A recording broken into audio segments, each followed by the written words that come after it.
Thumbnail त हजुरहरूले सुन्नु नै भएको होला। कुनै पनि भिडियोलाई भाइरल गर्नुको लागि सबैभन्दा महत्त्वपूर्ण भनेको थम्बनेल नै हुन्छ। हामीले थम्बनेल नै लगाउन आएन भने भिडियोको क्वालिटी जति नै राम्रो भए पनि हामीले त्यसलाई प्रस्तुत गर्न र भाइरल हुन सकिँदैन। त्यसैले आजको भिडियोमा म कसरी थम्बनेल राख्ने भन्ने भिडियो बताउन गइरहेको छु। भिडियोलाई अन्तिमसम्म हेर्नु होला अनि भिडियो मन पर्यो भने लाइक गरिदिनु होला अनि कमेन्ट गर्न नबिर्सनु होला। च्यानलमा नयाँ हुनुहुन्छ भने सब्स्क्राइब गरिदिनु होला। हामीले युट्युबमा गए पनि हुन्छ र युट्युब स्टुडियोमा गए पनि हुन्छ।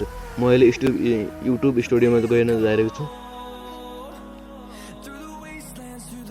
यो खुल्छ र यो च्यानलमा हो।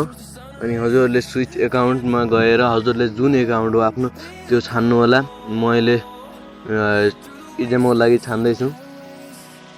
हजुरले यो भिडियो देख्न सक्नुहुन्छ। हजुरहरूले पहिला कन्टेन्टमा गएर अनि एडिटमा हजुरले भिडियो एडिटमा गर्न जान सक्नुहुन्छ। हामीले भिडियो पोस्ट गर्दा हामीले भिडियो प्राइभेट राखेर पोस्ट गर्नुपर्छ। किनकि हामीले पछि ट्याग डिस्क्रिप्सन र ह्यासट्याग लगाउन सजिलो हुन्छ। त्यसैले हामी यसमा यो पेन्सिल जस्तो आइकन छ नि, हामी यो पेन्सिल जस्तो आइकनमा जानेछौँ र अब हामीले लगाउन सक्छौँ कि चेन्ज। अब हजुरले कुनै पनि भिडियो बनाउनु भएको छ भने हजुरहरूले देख्न सक्नुहुन्छ। अनि म चाहिँ अहिले यो देखाउन गइरहेको छु।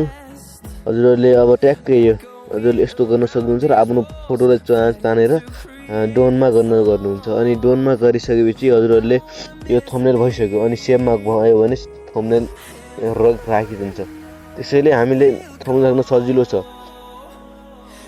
हो। अब यति गर्नुभयो भने हजुरको भिडियोमा चाहिँ अब इङ्गेजमेन्ट राम्रो लाग्यो भने इङ्गेजमेन्ट आउँछ र भिडियो भाइरल हुन्छ। हस् त आजको भिडियोमा यति नै। र हजुरहरूलाई कुनै स्पेसिफिक टपिकमा भिडियो चाहिएमा हजुरहरूले कमेन्ट गर्न सक्नुहुन्छ।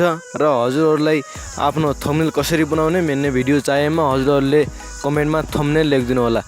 20 वटा लाइक र 10 वटा कमेन्ट आयो भने म हजुरलाई भिडियो बनाइदिनेछु। हस् त, थ्याङ्क यू।